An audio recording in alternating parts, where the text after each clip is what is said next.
What biblical proof is there that Russia is the country that will conquer the world?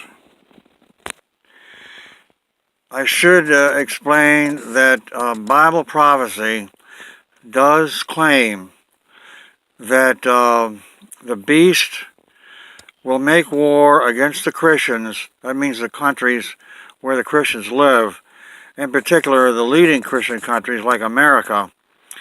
And the beast will defeat the Christian countries and will gain power over the whole world. In other words, conquer the world. I'm referring to Revelation 13, verse 7. Let's start by going over some background information. The purpose of the second coming is to Christ comes to destroy the wicked one, who is also called the man of sin and the son of destruction. That's in 2 Thessalonians chapter 2, verse 3, and verse 7 and 8. But we also read that the purpose of the second coming is to defeat the invasion of Israel. That's in Zechariah chapter 14, verse 1 through 4. Now we can paraphrase that to mean that Christ comes to defeat the man who leads that invasion of Israel. Now, so we can come to the conclusion that the man in 2 Thessalonians equals the man in Zechariah 14. Let me repeat that so it'll sink in. The man of sin should be the man who leads the invasion of Israel. So if we can find out who is the nation that invades Israel, that leads the invasion, and the man who leads that nation, then we have the identity of the man of sin, the Antichrist. Well, Ezekiel 38 and 39 is about the same invasion that's given in Zechariah 14. So if we can find out who the nation is in Ezekiel 38 to 39, then we have the man who leads that nation. Then we have the identity of the man of sin. And Ezekiel 38:39 has Magog as a nation, which is Russia. And Gog is the ruler or leader of Magog, and Gog actually turns out to be Gorbachev. Yes, I'm talking about old man Gorbachev. He's 88 right now. He's the one who will be the Antichrist. Who is the Antichrist? He's already fulfilled a lot of what the Antichrist does, according to the Bible. For example, Daniel 8, verse 25 says the Antichrist will, quote, by peace he will destroy many.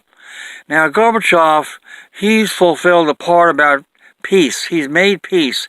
He ended the Cold War, and he gave up Eastern Europe, and he jumped through all these hoops in order to trick America into disarming, on the basis that America doesn't have to be afraid of Russia anymore, afraid of Russian attack anymore, because Russia has changed. Now that's the part that Gorbachev already fulfilled. Now he's going through this charade, or this phony, this period of where he's resigned, supposedly, and he's not in power anymore. Well, actually, that's not true. He's been in power ever since he resigned at the end of 91. And he's working through his front men. It was, first of all, it was Yeltsin, and now it's Putin. But Gorbachev is the one. When Russia bombs America, he will find that he comes back to power, and he no longer pretends to be in retirement. Now let me get back to what I was talking about. Okay, if Gorbachev leads the invasion of Israel that the second coming of Christ defeats, then Gorbachev should also be the man of sin in 2 Thessalonians, that Christ's second coming, the purpose is to destroy the man of sin. Now we have confirmation that the man of sin leads the invasion of Israel. This confirmation is in Daniel 11, verse 41. We read that the king of the north invades Israel in the end time.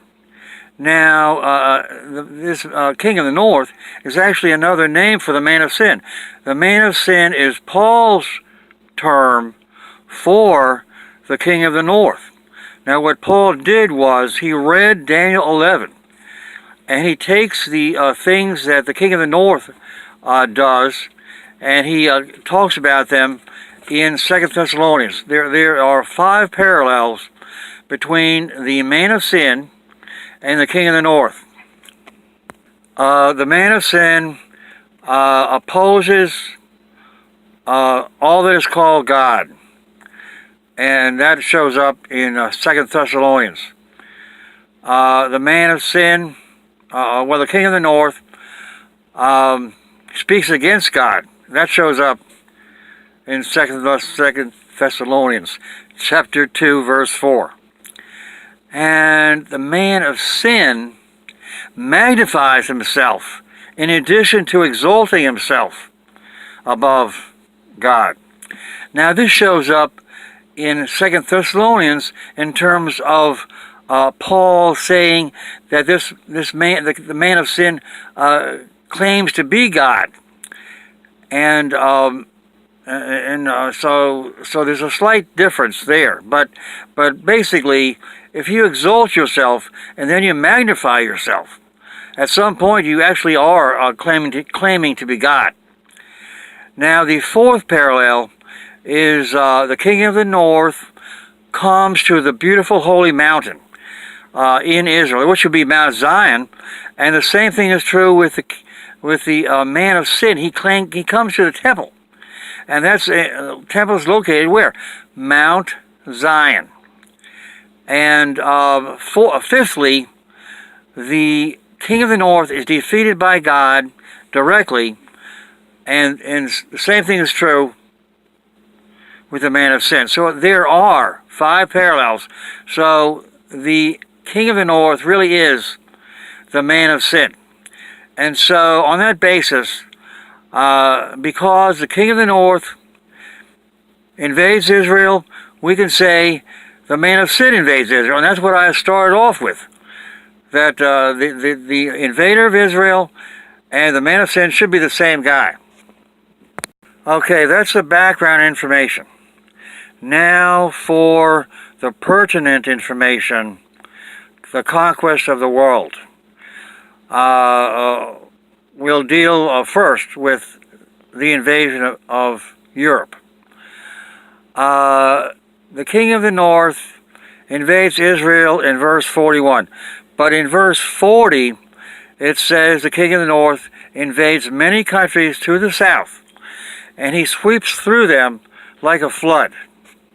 Now, if this king of the north equals the king of the north in Ezekiel 38, which is Russia is the north, and Gorbachev is the ruler, then the idea is that Russia will invade many nations to the south. Actually, it's to the southwest, but I'll explain that later. Now, the southwest would be Western Europe. And any invasion by Russia of Western Europe would have to include a preemptive strike against the United States. Why? Because the United States is the leader of NATO. The United States is the defender of Europe. So that is what Daniel 11, verse 40, is actually talking about. The attack on America by Russia, which is not even spoken of directly in that passage. This is confirmed in Daniel 7, verse 8, where there are 10 nations, and then another nation comes up and invades the 10 nations. Now, this is what Daniel 7 verse 8 actually says is that there are 10 horns, and then another horn comes up among the 10.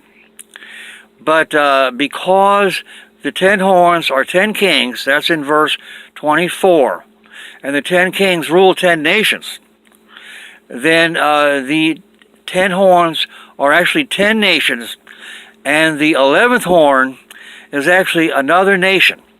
Now, for it to come up among the 10 nations, it has to mean invasion. To be realistic, there's nothing else one nation coming up among 10 other nations can mean. But no other evangelist or Bible prophecy teacher speaks of that. You have, Hal Lindsey. He doesn't explain Daniel 7 verse 8. Tim LaHaye did not explain it. There's no Grant Jeffries did not. Okay, what nation can accomplish what Daniel 7 verse 8 prophesies? Only Russia. Only Russia is close enough, and only Russia is predatory enough, powerful enough to take on the United States in terms of bombing America. There are two superpowers, America and Russia. And for some nation to attack America, it has to be the other superpower, because otherwise America would wipe that non-superpower out. Long story short, Russia bombs America. How can Russia do that without being destroyed by our retaliation? Well, Russia made peace. They tricked us into disarming. We don't have the arsenal anymore, and that's how Russia can bomb America without being destroyed. Russia can bomb America now with impunity because we have disarmed that much. When Russia emerges unscathed after nuclear war with America, the whole world will be amazed, because nuclear war is supposed to be a deadly wound. And in Revelation 13, verse 3 through 5, it talks about a nation receiving a deadly wound, and then the deadly wound is not deadly. And this is talking about war. The wound is a deadly wound is talking about war, because right after that it says the world says, "Who can make war with the beast?" So that's what the wound is. And in verse 7 it explains it explicitly. Verse 7 is about the war that goes on in verse 4 through 5. Okay, we have gone over the idea that Russia conquers Western Europe and bombs America. That's what I'm talking about when I say Russia conquers the world.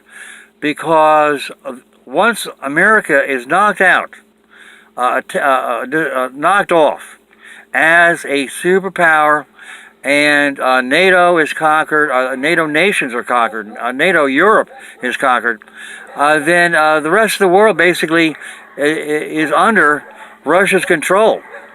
So it amounts to Russia conquering the world.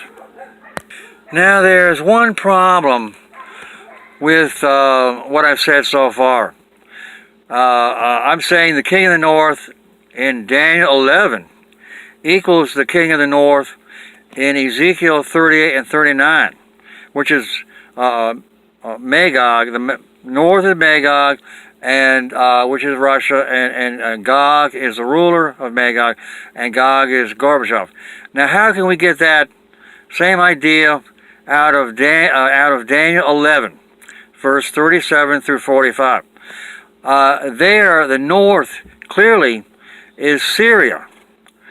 And so we have to turn Syria into Russia. We can actually do that in the sense that what alliance is Syria a part of today? The Russian alliance.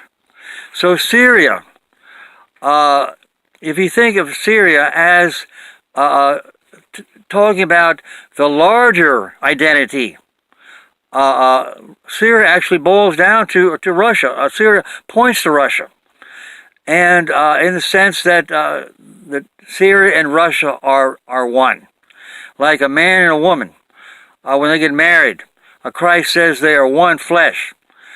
And so let's say somebody prophesies that a woman becomes president and her husband becomes president. Is that prophecy true?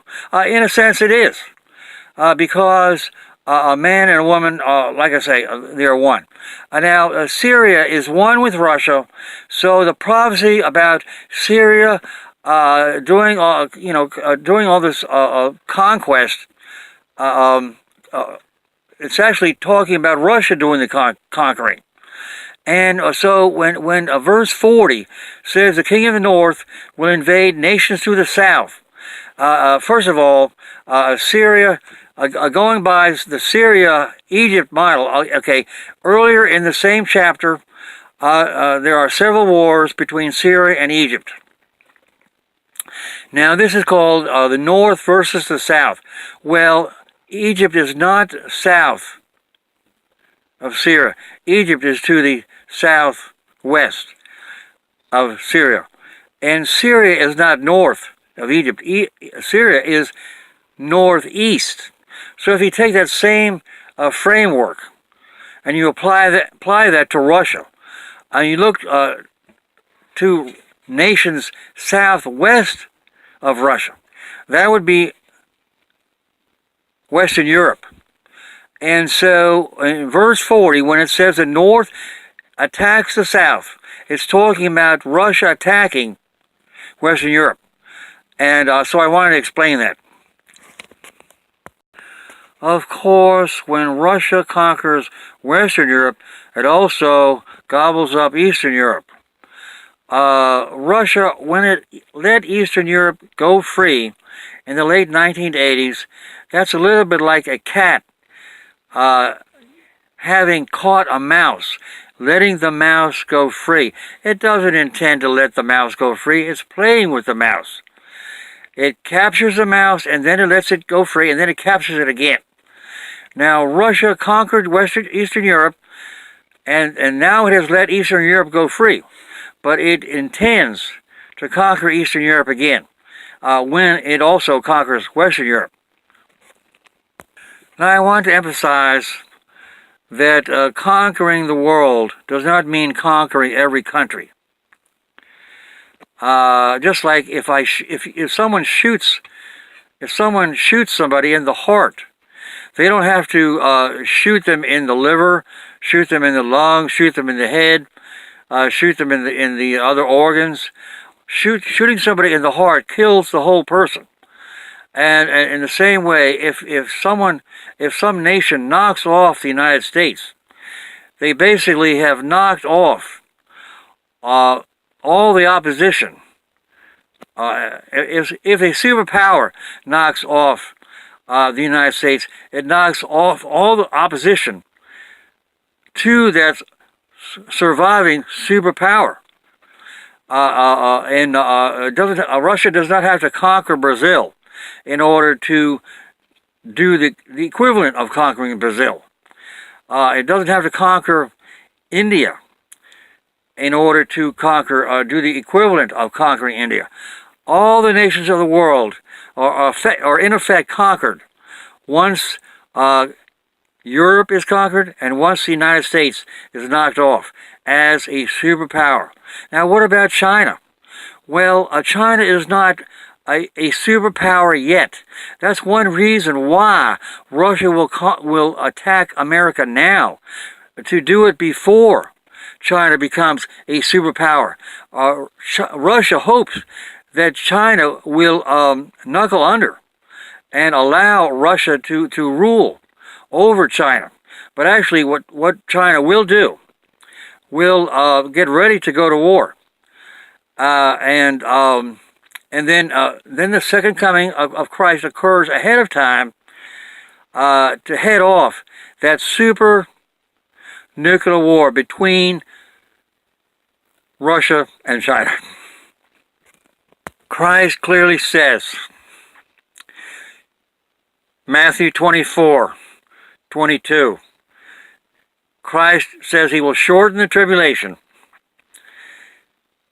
because otherwise no flesh would survive. He's using hyperbole, but he is talking about a lot of flesh, a lot of people being killed, and he heads that off. He prevents that super nuclear war, and that's what would happen if he did not come just 5 months after Russia conquers the world.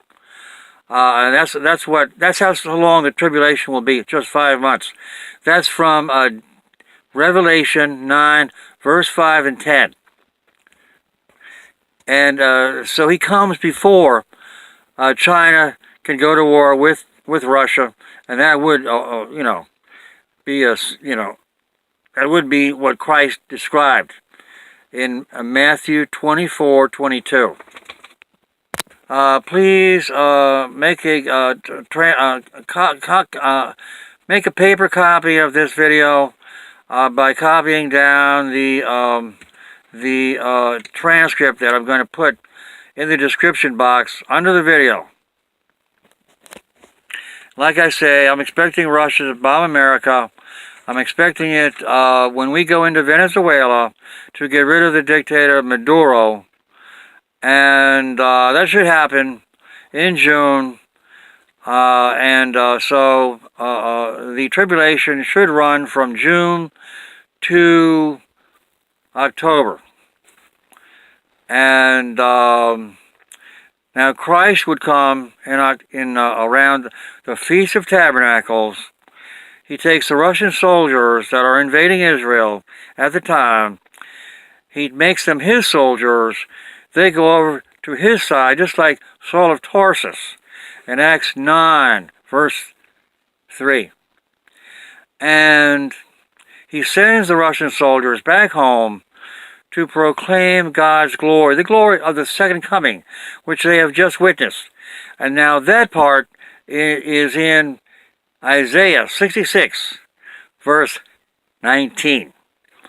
And that's how the Antichrist, Gorbachev, is overthrown. He's overthrown by his own Russian soldiers. Christ is a savior, but Christ works through the middleman, the Russian soldiers.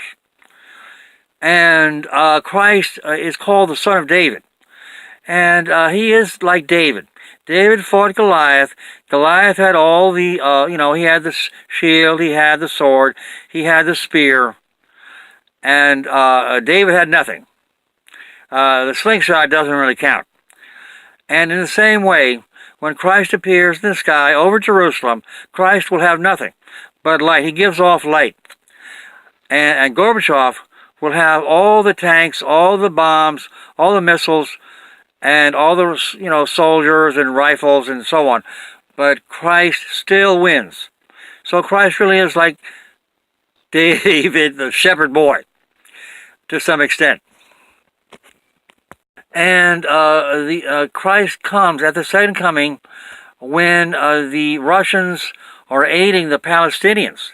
And the Palestinians can be thought of as modern-day Philistines, because the word Palestine comes from the word Philistia, which comes from the word Philistines. So please get ready for June, just in case I'm right, and go out and buy all you can in terms of food, cans of food, weapons and ammunition. And if you're in the big city and you don't want to go up at the rapture, which occurs at the time of Russian attack, move to the small towns. If you're in Europe, get out of Europe before Russia conquers Europe when they invade in June. And go to Australia, go to any place but America. And you can go to Canada, go to Mexico, go to Africa, go to South America. They will not get conquered by Russia. And the rapture will occur only in America and in like South Korea, if North Korea attacks South Korea, and also our military bases around the world. The rapture will occur there because the people there will get killed, and the Christians that get killed will go up in the rapture when Russia bombs those military bases. This is all for now, and take action before June 9th, which is Pentecost. And if it doesn't happen then, it should happen by June 25th, which is the anniversary of the legalization of gay marriage in America by the Supreme Court in 2015.